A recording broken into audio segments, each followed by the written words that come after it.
So hello again. Tonight's topic is star towing, and I'll explain what that is. But if you just think for a moment, it's kind of like what it sounds like. So in the previous video, the topic was disappearing stars. There's a link at the end of this and on the YouTube description once I post it. That will take you to that in case you're curious. At the end of the sessions, we always have a sort of offline, not recorded conversation on various topics. And I conjectured another reason why stars might disappear without a trace, and that is something big and heavy does a flyby, adds a transverse velocity to the star, and the star just like moves out of the way. So that's star towing in a nutshell. So these are stars that were there, were confirmed there. They've seen them many times in that spot.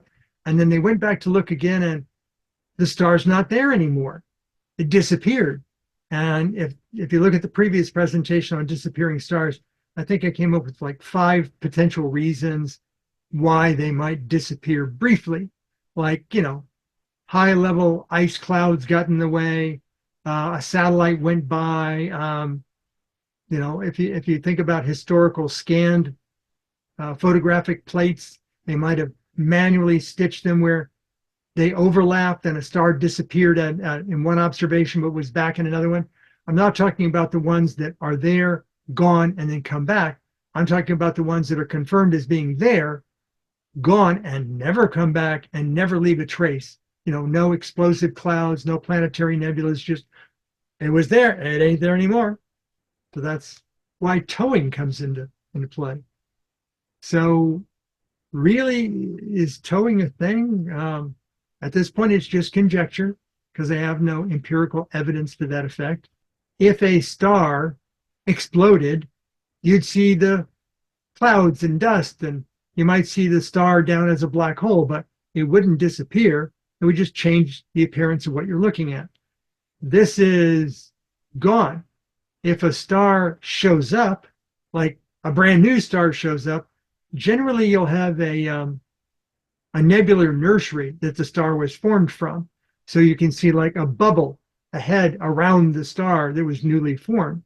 If a star gets moved out of where it was and it gets captured by, let's say, a black hole, there's no assurance that the star will readily be shredded or fall into the black hole anytime soon.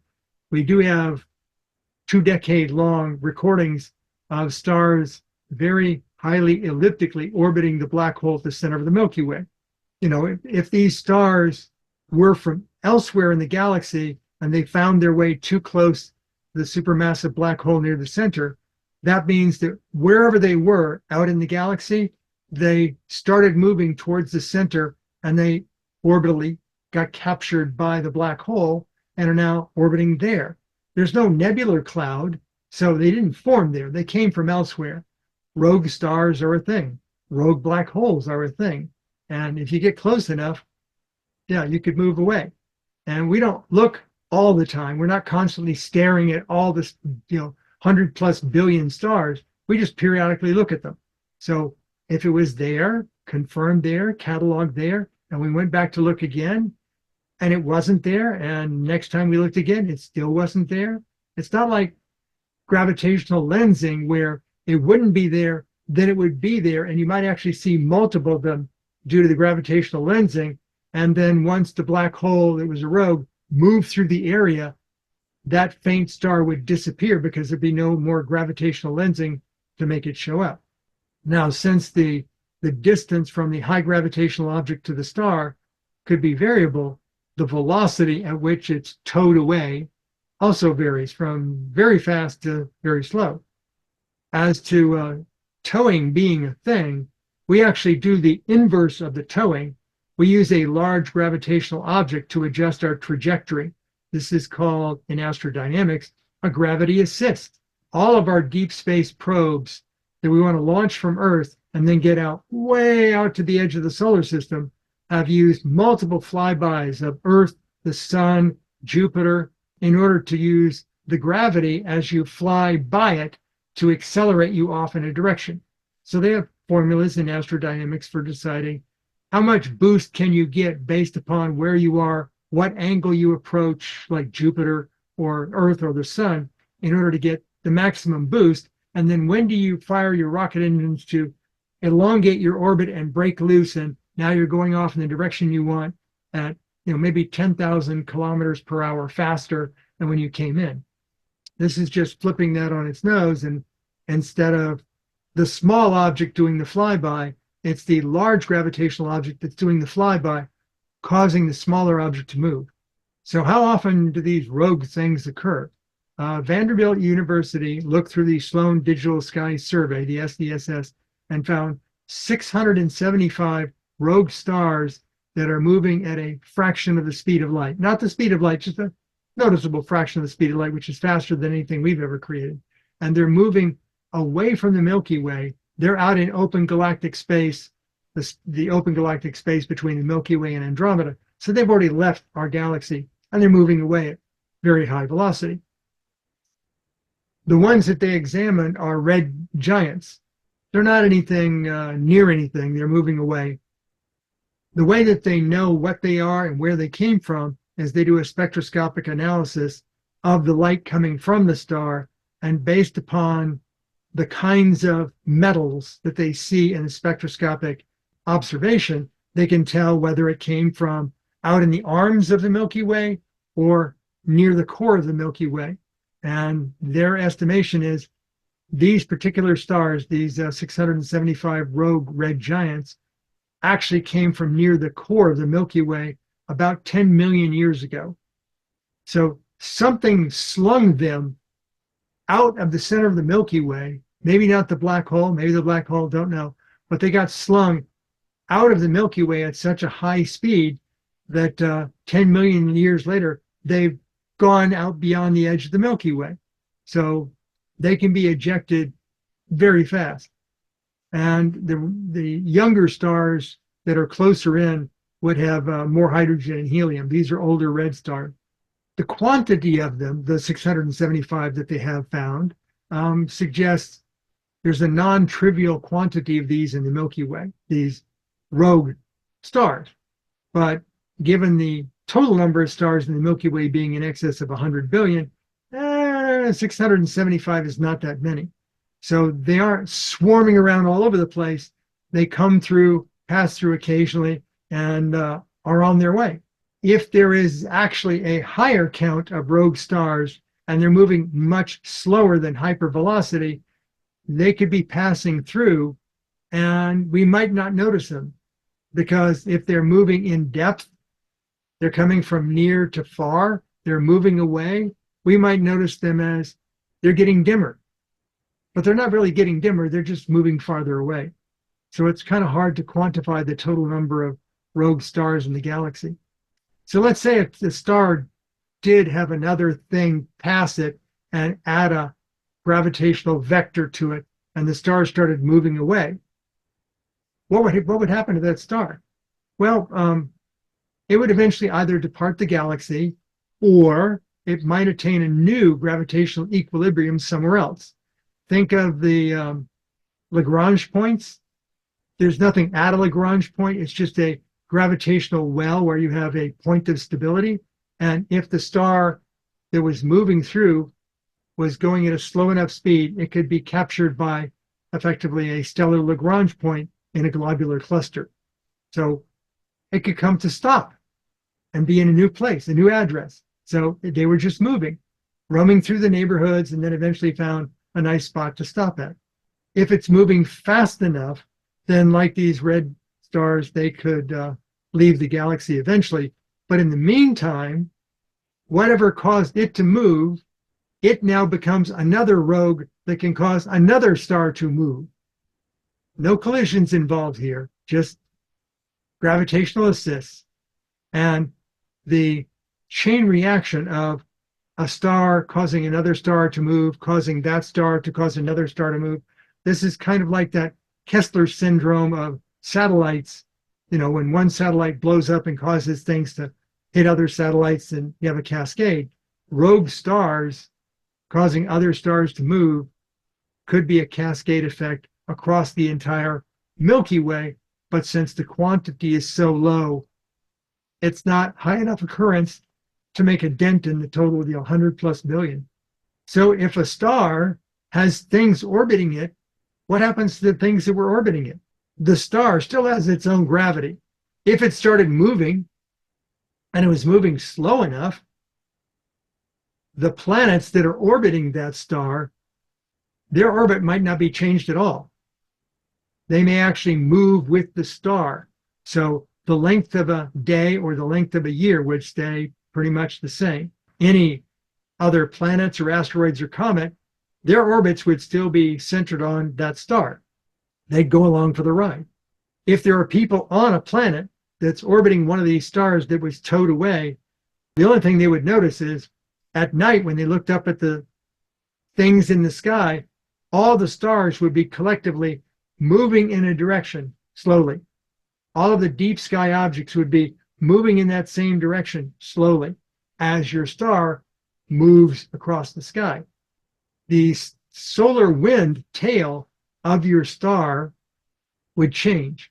The Milky Way actually has a solar wind tail based upon the movement of our star within the Milky Way galaxy. This is how we determined that it's kind of bobbing up and down as well as going around the center of the galaxy.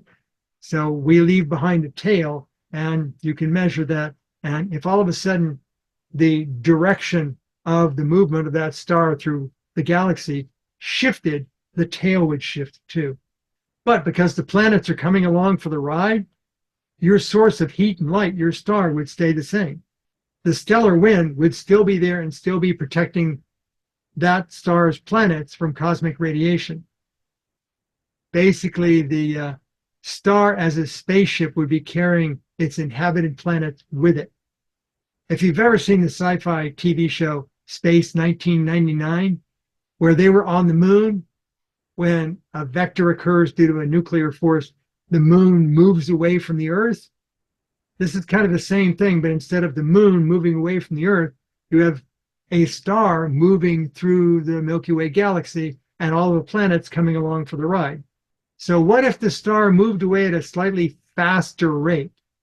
So if the transverse velocity is sufficiently high, it would have adverse effects on that solar system's objects. Things that are loosely associated, what they call rubble piles, like the asteroid Bennu, they might likely start shearing apart.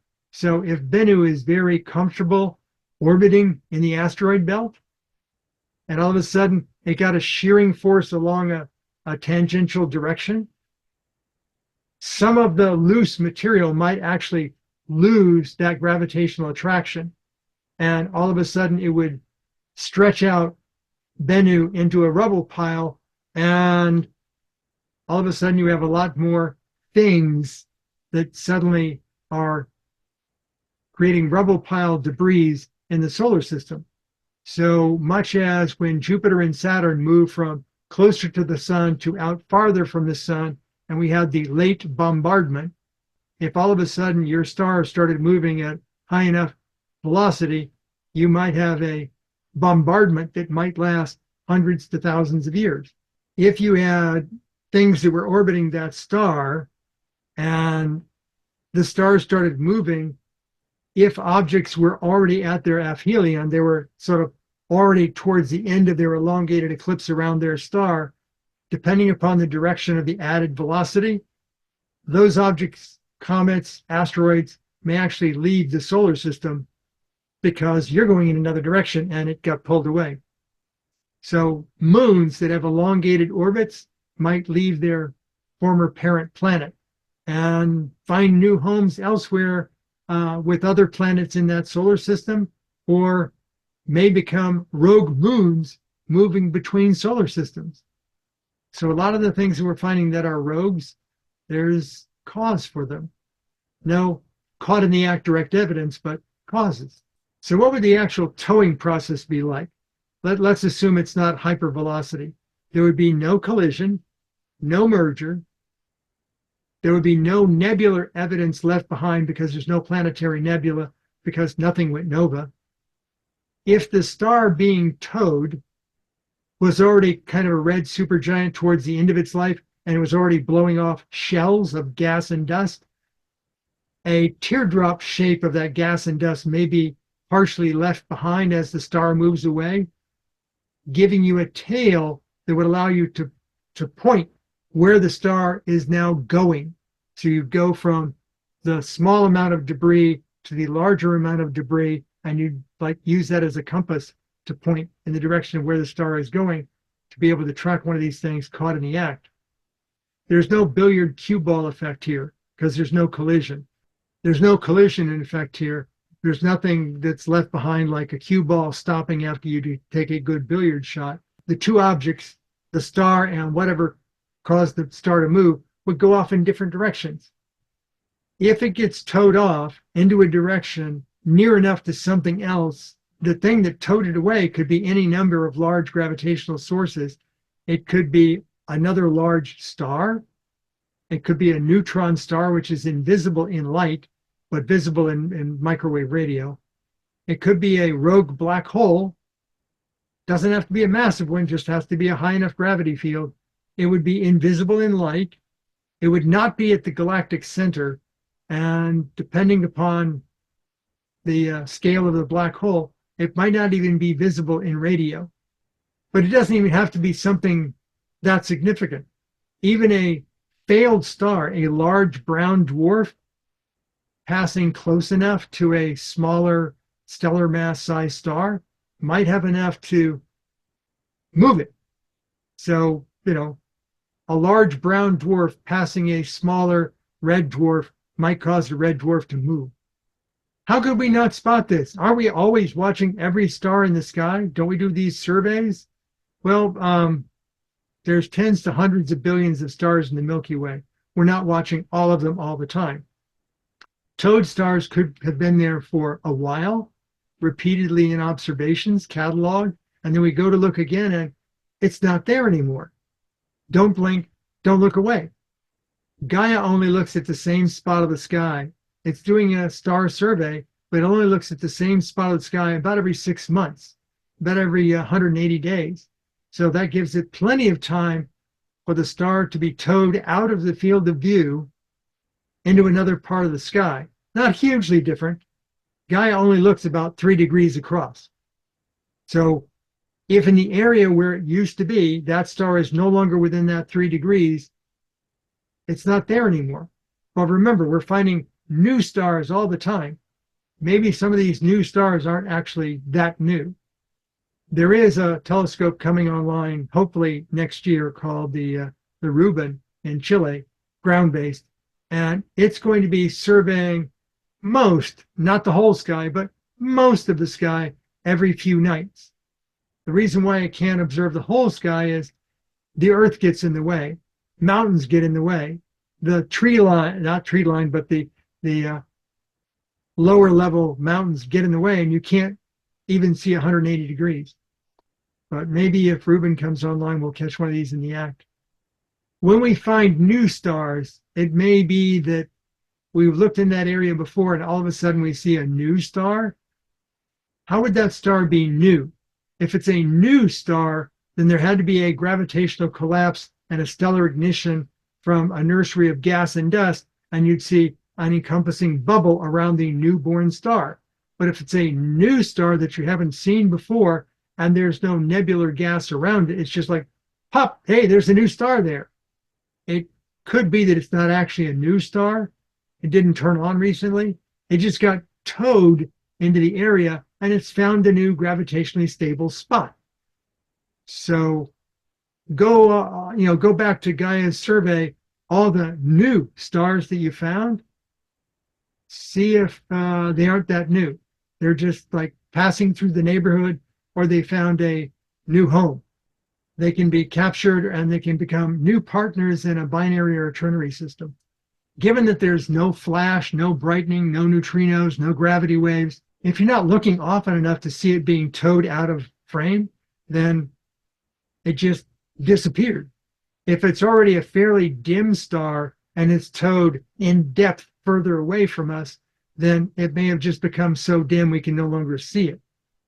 So how would we track one of these towed stars after it started moving if we didn't spot it as a new star? or we didn't see it going across the sky? Well, as you know, there's this thing called the cosmic microwave background, which the detection angular view is very small because it's very large aperture radio telescopes that are looking at sub-arc second sized parts of the sky. And if you actually look at the map, you'll see there's dark spots all over it. That's where there are stars that are obscuring the cosmic microwave background. So think of it like if you took a heavy ball and you threw it into beach sand, it creates a dent. If you come back and look again before the tide comes in and out, the dent would still be there even if you removed the ball, because the fabric of the sand had changed. It wouldn't be the same way with the gravitational wave background once we have the ability to look at that. The gravitational wave background would create a trace across the sky from the gravity occultation of the background gravity wave, and it would eventually diminish. So if we come back and we look at that part of the sky as a gravitational wave background, we may see streaks. Like whenever you have a camera that you point at a big part of the sky and you leave the shutter open for 30 seconds, the stars streak across the sky. They're leaving behind a trail. If you did the same thing with the gravitational wave background observation of fractions of an arc second, you may actually see the gravity weight of a star that's no longer there, and you can track it to where it is. There's a way of tracking them even though you can't visually see them anymore, but we need the gravity wave background instruments to improve. Here's a way to watch more often. So if we're going to stay in the visual spectrum and we just want to be looking at the sky more often, go ask SpaceX to add to every one of its satellites, over 6,000 of them, a camera, an inexpensive camera, pointing outward. These satellites go around the Earth every 90 minutes. So if they're snapping an image of the sky at a frequency such that they get picture, picture, picture, picture, picture, as they go around the Earth, you could have a 360 by 360 theoretical view of the sky every 90 minutes. Far better than Gaia, far better than the Rubin. The difference is it's not a large telescope, it's just a small camera that has about a 3-degree field of view, 8 megapixels or so. But if you did that, now you would have the ability to very frequently image the entire sky, except for places at the North and South Pole where they don't have enough satellites to give you full coverage. If you went to send all those images down to the Earth for post-processing to see things moving, that might be too much data consumption of the Starlink network. A better approach might be, you know what the sky looked like the last time you were zooming over this area, do a blink detect. Take the picture that you got 90 minutes ago in that same position and do a computer blink detection in the satellite. And if the satellite says, spotted one, now you can track it from Earth. You might find more than just stars that are moving. You might actually find, hey, look, Planet 9, finally found it, because you have something watching the whole sky more often. It's just a matter of processing power, storage, communications rate. That's something to think about. And the reason why it came to mind is SpaceX on their own added a camera facing down to every one of their new generation Starlink satellites. So if they wanted to sell images of Earth from space, they could do that. If you wanted to watch agriculture over a nationwide level, they could do that. Now, given that the Starlink satellites are in low Earth orbit, there would be things in higher orbits that they'd have to take out of the picture. The GPS satellite network would be higher and orbiting slower, and so when they went zooming by, they'd have to keep removing the GPS satellite. But we know what those orbits are. Monroe, I have a question. Yes. Just to clarify, are you saying that it would locate Planet 9, or are you saying that Planet 9 could also have been towed? I think that No. I'm you could saying tow it. by observing the sky in its almost entirety so often, you can detect the movement of things across the sky. And Right. So you would find more out there, you're saying. they would find more stuff out there. They'd find more near Earth asteroids. They might find Planet 9. They might find rogue stars. They might find occultations and gravity lensing of black holes that are rogues. There's a whole lot more data that they could look through, sift through, if they had more observations more frequently. And this would be a way to do that. But planets can't be towed, right? Because Why they not? have Why strong. not? I'm asking. I'm asking. No, planets can be towed.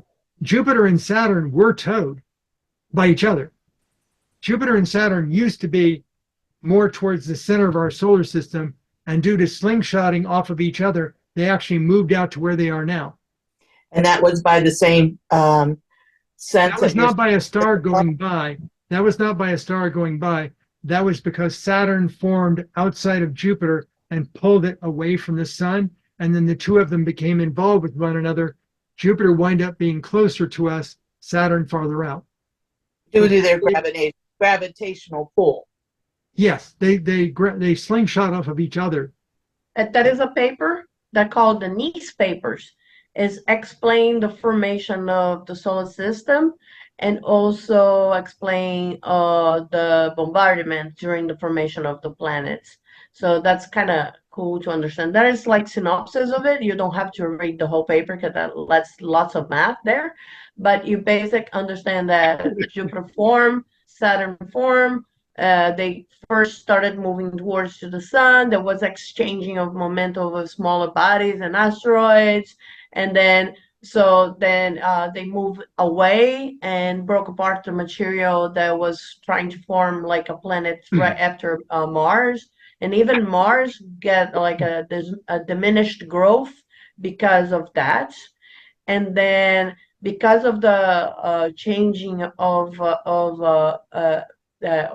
like momentum between Jupiter and Saturn, it also caused a disturbance in the orbit of Uranus, and then Uranus got a lot of velocity and actually exchanged orbit with Neptune. Neptune was closer, or Uranus was closer, and then Neptune went farther away. So there was a bunch of things that got a little bit messy during the changing of resonance between Jupiter and Saturn.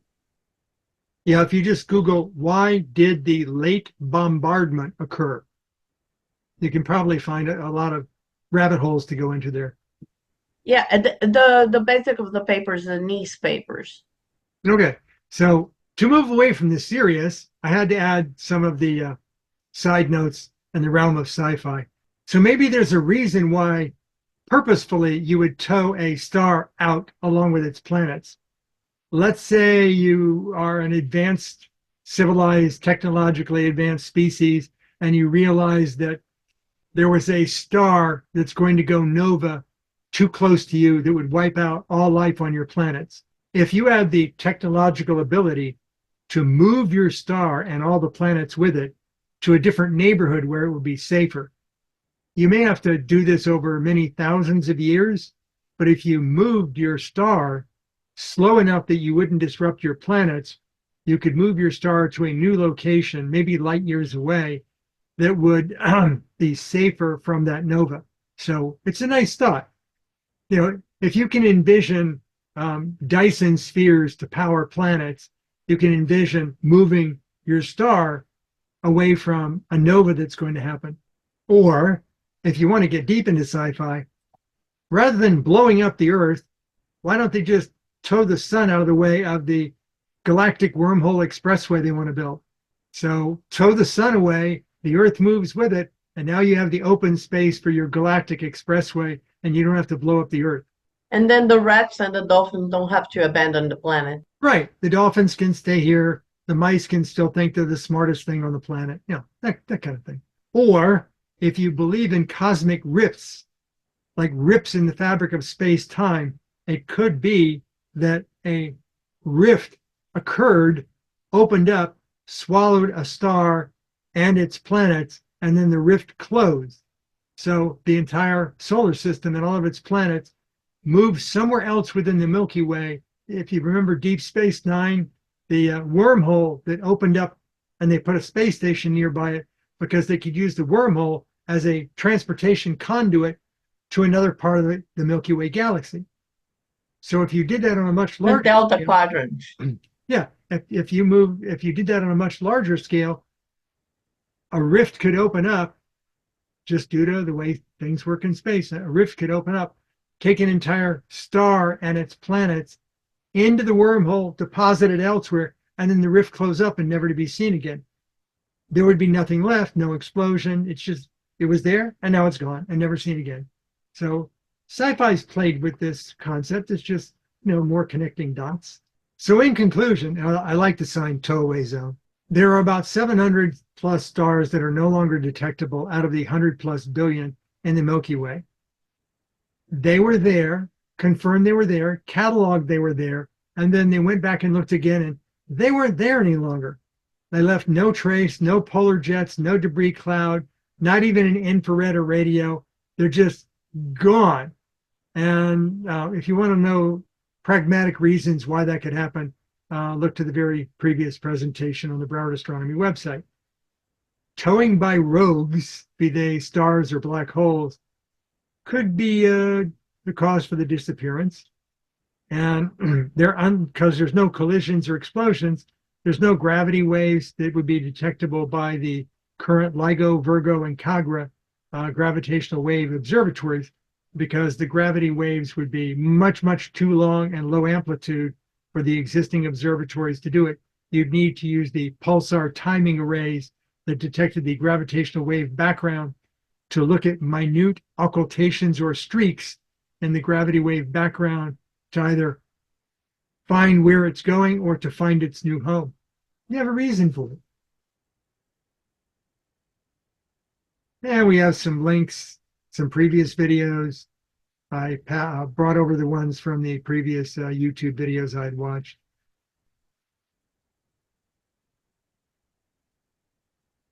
And for people that aren't aware of Rubin, you can find a link to the Rubin Observatory. And then the 2 Broward Astronomy videos. And don't forget to like and subscribe. Yeah, I don't speak to that, but yeah, people get that idea. So, comments, questions?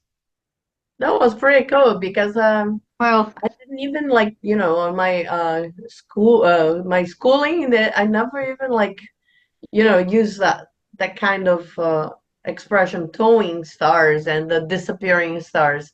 I'm kind of need a little bit of update on whatever I study about astronomy. yeah, that's the same I need to here. know. Yeah, same here. Yeah. It's very confusing. I never thought we were living in such a chaotic Gone universe. stars and Yeah, no going away, that's gone, and so forth. amazing. The universe. Yeah, I need to read up a little bit more about that. Now, Yeah. Mauro, the way that universe you're is pointing big. out to detect with gravitational waves, you have to remember that the gravitational background dissipates, like imagine like when you throw like 2 stones in a pool and those waves interact one in another, and then with the time they dissipate and become like a little bit slower and slower. So if you don't catch the towing like close enough to the time that happens, you might not be able to see the gravitational effect on the background because they dissipate. Sounds real good. Explain the persistence of the cosmic microwave background. Mm. Yeah, it's like you have like all the waves that are caused by all the explosions, all the mergers, all everything. It ends up like making like moving together and make like almost like a ocean always motion kind of background, that whatever you see the same kind of wave, like, but everything interferes with everything, unless if it's something that's like it's close by and it still have powerful enough for us to actually notice that happens. I don't know, let's say if you can catch the background merger from another galaxy. I don't think our technology is close yet to do that. Maybe if it's like a supernova or a black hole, something like that. I'm not sure if we can catch that yet. Okay, It could be possible. the question still stands. I'm not talking about the gravitational wave background. I'm talking about the microwave background. If it eventually dissipates because it's just a wave like radio waves, how come we still have a cosmic microwave background? Why, after 13 plus billion years, hasn't it dissipated to nothing? Well, it's like it won't. But as you go in time, it actually dissipating and changing a little bit. If you see the microwave background for different years, you can see those bubblings like of waves, like the changing in temperature from one part to another, actually moving because that background is moving away from us. So that will be a point in a very long way in the future that instead of microwave, it will become closer and closer to radio. And then that's the dissipation that's happening. But it's like a huge time that needs for that to be happening. So in the case, it was like close to the Big Bang, that was maybe ultraviolet, and then with the time was visible, and now is in the microwave. It's that light is stretching and dissipating with the time, and it's passing through us. So every year you see a larger bubble, but it's like a wider, like if you point a flashlight, if it's very close to you, it's very strong. If it's moving away from you, and then you have a wider view of whatever you're looking at, but the photons are a little bit weaker. That's at least how I understand that. And I think the cosmic gravitational wave background is similar. A lot of gravity waves originated from the first stars turning on, and that still persists because the gravity waves that they found with the pulsar network, the individual wavelength is longer than 1 year. So yeah, they're being stretched just like the microwaves are being stretched. So we should be able to see distortions in the gravity wave background caused by stars. And as stars move across the background sky, you should be able to see occultation changes in the cosmic microwave background. But you're right, we do have to have better instruments. The best we have right now are pulsars. Even like imagining like the effect in space-time and the gravitational waves, if it's a passing stars, and normally they don't pass close by to this. Let's say if it is our own solar system, and that's happening. That will be about a light year away, so it would affect the orbits of the comets in our cloud, and the gravitational waves that it would cause would be similar to maybe the frame dragging the Earth causes in space-time. So it's very hard to detect with the technology that we have right now. Maybe it's possible in the future, but right now I don't think that you can see that, like disappearing stars from very far away, just gone, and you can see maybe the gravitational wave left over. If it's too long ago, we might not be able to detect because that wave passed through us and wasn't detected, and then now it's gone. It's like, I don't know if imagine like a boat passing in the water. It could be slower than that. It takes some time for that wave, the wake of the boats pass through, and then it's gone, and it's just the background of tiny waves caused by the wind. No, I agree that if you don't catch it soon enough, even after it's no longer visible, you might not catch the gravity wave. But I think putting an outward-looking camera on every one of 6,000 satellites that orbit the Earth every 90 minutes, you're going to see a lot more things in the background sky than you would see otherwise, And all you need to do is find a star that used to be at a particular location that suddenly has a transverse velocity.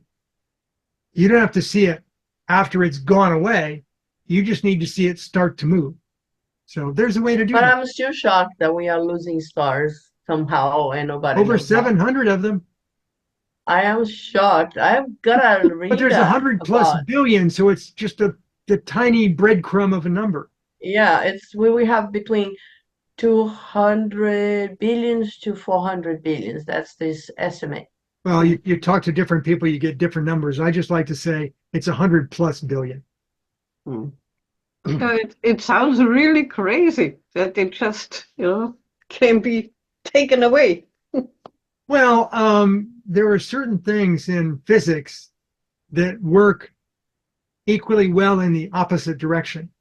For example, if you're driving in a car and you have a mobile phone, you drive past a cell tower, and then you drive away from it and you switch over to another cell tower. If you invert that process and you make the car stationary and you have the cell phone towers orbiting in space, you now have Starlink. Get it? The car moves, the cell towers are stationary. You flip it upside down.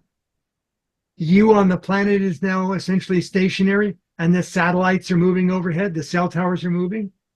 We already know that gravitational assist works in how we get spacecraft to go into the outer part of the solar system.